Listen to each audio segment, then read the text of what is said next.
বেশ কয়েক বছর আগের কথা। তখন ঢাকার উত্তরায় থাকি। গিয়েছিলাম একদিন আগারগাঁয়ে নির্বাচন কমিশন অফিসে ন্যাশনাল আইডি কার্ড সংশোধন করবার জন্য। তো সেখানে গিয়ে এক পর্যায়ে আমাকে ব্যাংক ড্রাফট করতে হয়েছিল। আর পাশেই ছিল সোনালী ব্যাংক। যারা ওখানে গিয়েছেন অনেকেরই জানা আছে। তো সোনালী ব্যাংকে গিয়েছিলাম ব্যাংক ড্রাফট করতে, এবং নির্বাচন কমিশন অফিস থেকে বলা হয়েছিল যে নির্দিষ্ট সময়ের মধ্যে ব্যাংক ড্রাফট নিয়ে ওখানে জমা দিতে হবে। একটি টাইম দেওয়া ছিল, আমার ঠিক মনে নেই, বাট হতে পারে 3:30 4টা এরকম একটি টাইম ধরে দেওয়া ছিল। তো তখন সম্ভবত সময়টি 2টার কিছুটা বেশি বাজে। গিয়েছিলাম সোনালী ব্যাংকে, গিয়ে দেখি সবাই লাঞ্চ করছে, কর্মকর্তা কর্মচারীরা সোনালী ব্যাংকের। ব্যাংকিং কার্যক্রম সম্পূর্ণ বন্ধ আছে।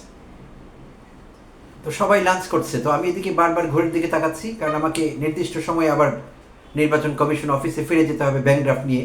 কিন্তু তারা সবাই লাঞ্চ করছেন, এবং জানতে পারলাম এই লাঞ্চ 1 ঘন্টার বেশি সময় স্থায়ী হবে। আর আমি হিসেব করে দেখলাম যে আমি নির্দিষ্ট সময়ে ব্যাংক ড্রাফট নিয়ে সেখানে পৌঁছতে পারবো না। না পারলে আমাকে আবার উত্তরায় ফিরে যেতে হবে, পরদিন আবার যেতে হবে। তা আমি খুব একটু অস্থির হয়ে পড়লাম। চেষ্টা করলাম নানাভাবে কাউকে রাজি করানো যায় কিনা, কেউ আমাকে সাহায্য করতে পারেন কিনা ব্যাংক ড্রাফটটি করে দিয়ে। তো তারা আমাকে জানালেন না, এটা সম্ভব না, এখন লাঞ্চ আওয়ার, সবাই আমরা লাঞ্চ করছি। তো আমি তখন বিরক্ত হয়ে তাদের জিজ্ঞেস করলাম যে অন্য ব্যাংকে, প্রাইভেট ব্যাংকের কথা বললাম, যে ওখানে যখন আমরা যাই লেনদেন করি, ওখানে তো আমরা কখনো এরকম দেখিনি যে সবাই একসঙ্গে বসে জামায়াতে লাঞ্চ করে, এরকম তো দেখিনি। ওদের ব্যাংকিং কার্যক্রম চলে, সব কিছু চলছে, কে কখন লাঞ্চ করে আমরা দেখিও নি, দেখতেও পারি না, কারণ বাই রোটেশন তারা হয়তো কাজটি করে নেয়। তো আমি বিনীতভাবেই জানতে চাইলাম যে আপনাদের এখানে এরকম সিস্টেম নেই কেন, বাই রোটেশন লাঞ্চ হচ্ছে না কেন, যাতে কাস্টমাররা ভোগান্তির মধ্যে না পড়ে, এরকম তো হতে পারে। তো তারা খুবই বিরক্ত হলেন আমার এই কথা শুনে, বললেন এটা সবসময় এরকমই হয়েছে এবং এরকমই হবে, আপনি পরে আসেন। তো আমি রাজি হলাম না এসব কথা শুনতে, আমি বেশ একটু হইচই করলাম। তখন এক কর্মকর্তা রাজি হলেন, আমার হইচইয়ের কারণে অবশ্য রাজি হলেন, আমাকে ব্যাংক ড্রাফট করে দেওয়ার জন্য করে দিলেন। তা আমি আমার কাজটি যথাসময়ে করে আসতে পেরেছিলাম। তো এখন কথা হলো, সোনালী ব্যাংকের কর্মকর্তা কর্মচারীরা কেন এরকম অনড় অবস্থানে ছিলেন, আর কাস্টমার সার্ভিস বন্ধ করে একযোগে লাঞ্চ করা বা অন্য কিছু করা, এটি কেন কেন হতে পারলো? পেরেছে এই জন্যে কারণ সোনালী ব্যাংকের কর্মকর্তা কর্মচারীরা সরকারি চাকরি করেন। তো সরকারি চাকরি করলে কোনো জবাবদিহিতা নেই, সো তাদেরও নেই। তো তারা বলেছেন আমাদের ইচ্ছে, আমরা 1 ঘন্টা 1.5 ঘন্টা লাগিয়ে লাঞ্চ করব, আমাদের সময় মতো আপনাকে আসতে হবে, আপনার সময় মতো তো আমরা করবো না। বুঝে গেলাম বিষয়টি। আচ্ছা, আরেকটি ঘটনা, তাও কয়েক বছর আগের কথা। গিয়েছিলাম নিজ জেলা চাঁদপুরে, জেলা শহরে একটি জায়গা জমি সংক্রান্ত বিষয়ে, জমির রেকর্ড সংশোধনী একটি বিষয় ছিল। ঢাকা থেকে গিয়েছিলাম চাঁদপুরে। তা আমি গিয়ে ওখানে পৌঁছলাম 1:45। তো আমার উকিল আমাকে জানালেন যে জাজ সাহেব একটু আগেই এজলাস ছেড়ে চলে গিয়েছেন, 1:45 একটু আগে, অর্থাৎ 12:35 বা 40-এ এজলাস ছেড়ে জাজ সাহেব চলে গিয়েছেন, যার কাছে আমার ওই কাজটি, আমার সংশোধনীর বিষয়টি। তা আমি বেশ অবাক হলাম। আমি উকিলকে জিজ্ঞেস করলাম যে এটি কী করে সম্ভব, মাত্র 1:45 বাজে জাজ সাহেব চলে গেলেন, বিষয়টি বুঝতে পারলাম না, একটু বুঝিয়ে বলুন। তো উকিল সাহেব আমাকে বললেন যে আজকে প্রথম রোজা, তো তাই উনি রোজা রেখেছেন, তাই রোজা রেখে উনি বেশিক্ষণ থাকতে রাজি হননি, তাই উনি চলে গিয়েছেন। তো বিরক্ত হলাম, বেশ মজাও পেলাম। রোজা রাখবেন ভালো কথা, চমৎকার কাজ, ধর্মকর্ম সবাইকেই করতে হয়, উনিও করছেন, ভালো কথা, কিন্তু আমার কি হবে? প্রজাতন্ত্রের একজন নাগরিক হিসাবে আমি সেবা প্রত্যাশী। ওখানে জাজ সাহেবের এজলাসে ঢাকা থেকে গিয়েছিলাম, খুব একটা সহজ ছিল না যাওয়া আসা, সব কিছু। আমার কি হবে? আমার মতো আরও হাজারো লোকের কি হবে, যারা সেদিন জাজ সাহেবের কাছে সেবা প্রত্যাশী ছিলেন তার আদালতে? তো সবাইকে একই ভাগ্য বরণ করতে হয়েছিল, অর্থাৎ আমরা কোনো সেবা সেখানে পাইনি, পাওয়া সম্ভব ছিল না। এবং জাজ সাহেবের এরকম খোঁড়া যুক্তি যে প্রথম রোজায় 1টার পরে কাজ করা যায় না, এজলাস থেকে চলে যেতে হয়, এই বিষয়ে কেউ কখনো তাকে প্রশ্ন করেছে বা আমিও করতে পেরেছিলাম? আমার মনে হয় না, আমরা পারিনি বা সাহস পাইনি। জাজ সাহেব বলে কথা, তাই না? অন্য বিভাগ হলে একটু ভিন্ন কথা ছিল, জাজ সাহেবের বিভাগ, কাজে কী থেকে কী হয়ে যায়, আদালত অবমাননা হয়ে যায় কিনা, আবার সেই ভয় তো আছে। তাই কিছু করা যায়নি, আমাকে ঢাকায় আবার ফিরে আসতে হয়েছিল কাজ না করেই। তো এইটি দুটো টিপিক্যাল ঘটনা আমি উল্লেখ করলাম। হাজারো মানুষের এই দেশের এরকম হাজার হাজার ঘটনা আছে, তারা ভোগান্তির শিকার হয়েছেন বিভিন্ন কারণে প্রজাতন্ত্রের কর্মচারীদের মাধ্যমে। হ্যাঁ প্রিয় দর্শক, আসসালামু আলাইকুম এবং অনেক অনেক শুভকামনা সবার জন্য। প্রজাতন্ত্রের কর্মচারীদের মাধ্যমে বা প্রজাতন্ত্রের কর্মচারীদের দ্বারা অনেক মানুষ ভোগান্তির শিকার হয়েছেন, আগেও এখনও হচ্ছেন এবং সম্ভবত ভবিষ্যতেও হতেই থাকবেন। প্রজাতন্ত্রের কর্মচারীর উপর যেই দায়িত্ব ন্যস্ত আছে, তিনি সেই দায়িত্ব ঠিকমতো পালন করছেন না। ছোট থেকে শুরু করে উপরের পজিশনে যারা আছেন তারা পর্যন্ত, একজন পিয়ন থেকে শুরু করে উপরে সিনিয়র সচিব পর্যন্ত কেউ বাকি নেই। তারা যার যার দায়িত্ব ঠিকমতো পালন করছেন না এবং তারা কোনো জবাবদিহিতার মধ্যে আসতে চাইছেন না। এবং আমরা নাগরিক হিসেবে যদি কখনো জবাবদিহিতা চাইছি বা চেয়েছি, উল্টো ফল হয়েছে, আমরা আরও ভোগান্তির শিকার হয়েছি, কখনো প্রতিহিংসার শিকার হয়েছে, অনেকে হয়েছেন, এই অভিজ্ঞতা অনেকের নিশ্চয়ই আছে। তো একটি কথা সর্বজনবিদিত বাংলাদেশে, আর সেটি হলো সরকারি চাকরি পেতে যতটা কষ্ট হয়, হারাতে তার চাইতে অনেক অনেক বেশি কষ্ট হয়। অর্থাৎ সহজে সরকারি চাকরি যায় না, বছরের পর বছর লাগে। যেই সব প্রসিজারাল স্টেপস আছে চাকরি হারাবার, অসদাচরণ, এটা ওটা, দুর্নীতি, এইসব নিয়েও যদি অভিযোগ হয়, গুরুতর কোনো অভিযোগ, তাও চাকরি হারাতে বছরের পর বছর লাগে। তো এটি সরকারি কর্মচারীদের জানা আছে, নিচে থেকে শুরু করে উপরের পজিশনে যারা আছেন। সো তারা ধরেই নিয়েছেন এই প্রজাতন্ত্রের নাগরিকেরা, তথাকথিত নাগরিকেরা আমাদের ভালো বা মন্দ কিছুই করতে পারবে না। সো তাদের সেবা ঠিকমতো না দিলে কিছু আসে যায় না, তখনই দেবো যখন আমাদের ইচ্ছে করবে, বা যতটুকু ইচ্ছে করবে অতটুকুই দেবো, এর বাইরে দেবো না। এইভাবেই চলছিল সব কিছু এবং চলছে। তো আজ যে কারণে আমি এই ভিডিও রেকর্ড করছি, আজই প্রথম আলোতে একটি হেডলাইন ছিল, প্রজাতন্ত্রের আমি এমন কর্মচারী মালিককে শাস্তিও দিতে পারি। প্রজাতন্ত্রের আমি এমন কর্মচারী মালিককে শাস্তিও দিতে পারি। এই কথা বলছিলেন পটুয়াখালীর বাউফল উপজেলা নির্বাহী অফিসার ইউএনও জনাব আমিনুল ইসলাম। আর কাকে বলছিলেন? তিনি এই কথা বলছিলেন দুর্নীতি দমন কমিশনের বাউফল উপজেলার দুর্নীতি প্রতিরোধ কমিটির সভাপতি। প্রতিটি উপজেলায় দুর্নীতি প্রতিরোধ কমিটি নামে একটি কমিটি আছে, দর্শকদের কারো কারো জানা আছে নিশ্চয়ই বিষয়টি, দুর্নীতি প্রতিরোধ কমিটি। তো পটুয়াখালী জেলার বাউফল উপজেলার দুর্নীতি প্রতিরোধ কমিটির সভাপতি জনাব শহীদুল হককে এই হুমকি দিচ্ছিলেন বাউফল উপজেলার ইউএনও সাহেব। আর যার কথা বলছিলাম জনাব শহীদুল হক, তিনি at the same time Kaler Kantho পত্রিকার পটুয়াখালী জেলা প্রতিনিধি। আর ইউএনও সাহেবের পরিচয় তো আপনাদের দিলাম, থাম্বনেলে তার ছবি দেখতে পাচ্ছেন, ঝকঝকে তরুণ, স্মার্ট। তো এখানে দুর্নীতি দমন কমিশন পটুয়াখালী জেলা, প্রত্যেক জেলায় একটি দুর্নীতি দমন অফিস আছে জেলা পর্যায়ে। সো দুর্নীতি দমন কমিশন পটুয়াখালী জেলা কার্যালয় এবং বাউফল উপজেলা দুর্নীতি প্রতিরোধ কমিটি, এই দুটো সংস্থার যৌথ আয়োজনে একটি স্কুল বিতর্ক প্রতিযোগিতার ব্যবস্থা করা হয়েছিল। আর 19 মে সেইটি গত সোমবার, অর্থাৎ গতকাল। তো সেইটি ছিল চূড়ান্ত পর্ব স্কুল বিতর্ক প্রতিযোগিতার। আর সেইটি হচ্ছিল বাউফল আদর্শ বালিকা মাধ্যমিক বিদ্যালয়, ভেনিউ ছিল বাউফল আদর্শ বালিকা মাধ্যমিক বিদ্যালয়। সেখানে এই স্কুল বিতর্ক অনুষ্ঠিত হচ্ছিল, চূড়ান্ত পর্ব। তো সেখানে দুপুর 12টার দিকে ইউনূস সাহেব হাজির হন, আমিনুল ইসলাম সাহেব হাজির হয়ে শহীদুল হককে, উপজেলা দুর্নীতি প্রতিরোধ কমিটির সভাপতি এবং পটুয়াখালীর জেলা প্রতিনিধি কালের কণ্ঠের, শহীদুল হককে জেরা করতে থাকেন যে আমাকে না জানিয়ে, আমার অনুমতি ছাড়া, আমার সংশ্লিষ্টতা ছাড়া কিভাবে এরকম অনুষ্ঠান আপনারা আয়োজন করতে পারেন, এই এখতিয়ার আপনাকে কে দিয়েছে? এই ছিল প্রথম প্রশ্ন শহীদুল হকের কাছে ইউএনও সাহেবের। তো এক পর্যায়ে দুজনের তর্ক হয়, আর তাদের তর্কাতর্কি কোন পর্যায়ে গিয়েছিল, কোথায় শুরু হয়েছিল, কিভাবে শেষ হয়েছিল, এইটি তাদের জবানিতেই আমি আপনাদের সঙ্গে শেয়ার করতে চাইছি। প্রিয় দর্শক, শুরু করছি। ইউনূস সাহেব কথা বলছেন এখন, আমাকে না জানিয়ে অনুষ্ঠান আয়োজনের এখতিয়ার আপনাকে কে দিয়েছে?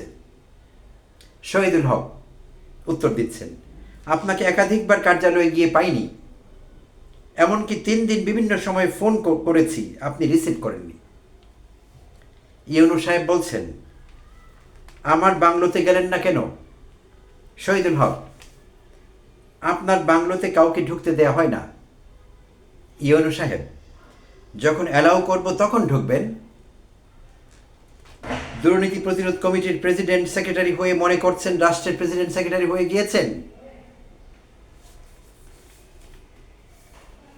আমি আপনার ফোন ধরতে বাধ্য না। আপনি আপনার ব্যক্তিগত স্বার্থ চরিতার্থ করার জন্যে ফোন দিলে আমি ধরব কেন? শহীদুল হক, আপনি ফোনই ধরলেন না, তাহলে ব্যক্তিগত স্বার্থ না রাষ্ট্রীয় কোনো কাজ বুঝলেন কিভাবে? আপনি প্রজাতন্ত্রের কর্মচারী। শহীদুল হকই বলছেন, ইউনূস সাহেবকে মনে করিয়ে দিচ্ছেন তার দায়িত্ব কর্তব্যের কথা। আপনি প্রজাতন্ত্রের কর্মচারী, একজন কৃষকের ফোনও ধরতে বাধ্য। ইউএনও, প্রজাতন্ত্রের আমি এমন কর্মচারী যে মালিককে শাস্তিও দিতে পারে। এই ছিল তাদের কনভারসেশন, প্রিয় দর্শক। তো ইউনূস সাহেব বলছিলেন, আমি প্রজাতন্ত্রের সেই কর্মচারী চাইলে যিনি মালিকদের শাস্তিও দিতে পারেন। এখানে প্রজাতন্ত্রের মালিক বলতে তিনি আমাদের বুঝিয়েছেন, আমরা যারা ম্যাঙ্গো পাবলিক, আম জনতা আছি। ম্যাস পিপল কথাটিকে আমি মজা করে ম্যাঙ্গো পাবলিক বলেছি। তো আমাদেরকে উদ্দেশ্য করে তিনি বলেছেন যে আপনারা যতই বলুন প্রজাতন্ত্রের মালিক আপনারা, কিন্তু আমি সেই কর্মচারী যে মালিকদেরও শাস্তি করার অধিকার রাখি, ক্ষমতা রাখি। এই হলো আসলে প্রতিপাদ্য বিষয়।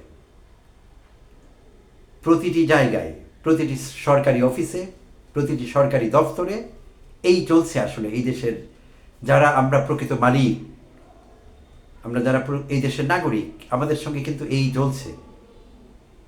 বিশেষভাবে যদি জনপ্রশাসন হয়, বিশেষভাবে ছোট থেকে মাঝারি বা বড় এরকম কোনো আমলা হন, ম্যাজিস্ট্রেট, এইসি ল্যান্ড, উপজেলা নির্বাহী অফিসার, ডেপুটি কমিশনার বা তার উপরে সচিবালয় ভিত্তিক জয়েন্ট সেক্রেটারি অ্যান্ড আপওয়ার্ডস যদি হয়, তাহলে এই অভিজ্ঞতা কিন্তু অনেকেরই কম বেশি আছে। আমরা কীরকম বিহেভিয়ার সেখানে পাই, কীরকম আচরণের শিকার হই, এটি অনেকের অভিজ্ঞতায় আছে।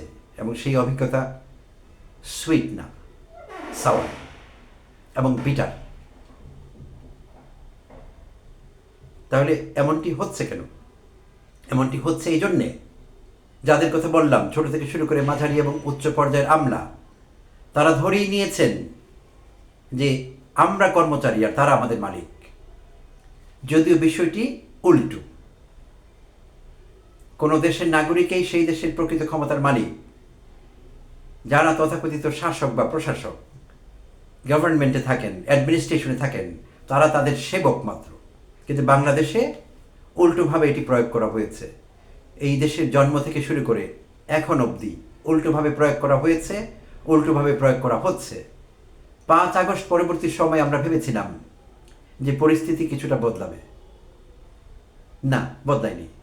এখনও ইউনূস সাহেবেরা, ডিসি সাহেবেরা এবং উপরে যারা আছেন সচিবালয় ভিত্তিক আমলারা, তারা কিন্তু আমাদের সেই নজরেই দেখছেন, আগে যেই নজরে দেখতেন। তারা এই দেশের মালিক, যেহেতু তারা জনপ্রশাসনে আছেন, আর আমরা খেটে খাওয়া মানুষ, সাধারণ মানুষ, সাধারণ নাগরিক, সে তারা আমাদের উপর খবরদারি করবেন, এটি স্বাভাবিক। এইটি ধরে নিয়েই তারা আগের মতোই সব কিছু করছেন, তাদের বিহেভিয়ার বিন্দুমাত্র বদলায়নি। তো এইটি কিন্তু এখন হচ্ছে না, যুগ যুগ ধরে এই দেশে হয়ে এসেছে। এই জন্যই আজকাল সংস্কার নিয়ে যেসব কথা হচ্ছে, সংস্কার কমিশন হয়েছে, সেখানে কিন্তু জেলা প্রশাসক এই পদবিটি, এই টাইটেলটি বদলাবারও কিন্তু আলোচনা হয়েছে। যে জেলা প্রশাসক কথার মধ্যে এক ধরনের শাসন করবার প্রবণতা দেখা যাচ্ছে, যে জেলাবাসীকে কোনো একজন জেলা প্রশাসক শাসন করবেন, তিনি তাদের শাসক। যদিও হওয়া উচিত ছিল জেলা সেবক, তার পদবিটি হওয়া দরকার ছিল জেলা সেবক, উপজেলা সেবক।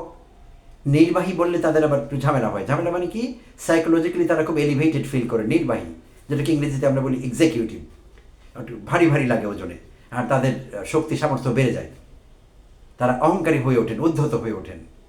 তো এই জন্যে এইসব পদবিগুলো, নামগুলো বদলাবার আলোচনা কিন্তু হয়েছিল, কথা উঠেছিল। তো এখনও সময় শেষ হয়ে যায়নি। ঐকমত্য কমিশন এখনও চাইলে এই বিষয়গুলো অন্তর্ভুক্ত করতে পারেন। জেলা প্রশাসকের পদবি পাল্টে ফেলতে হবে, উপজেলা নির্বাহী অফিসারের নির্বাহী কথা বাদ দিতে হবে, জেলা সেবক, উপজেলা সেবক এইসব হতে হবে তাদের পদবি, যাতে তারা অন্যায় বা অন্যায্য আস্ফালন করতে না পারেন এই দেশের নাগরিকদের উপর। এই বিষয়টি হতে হবে।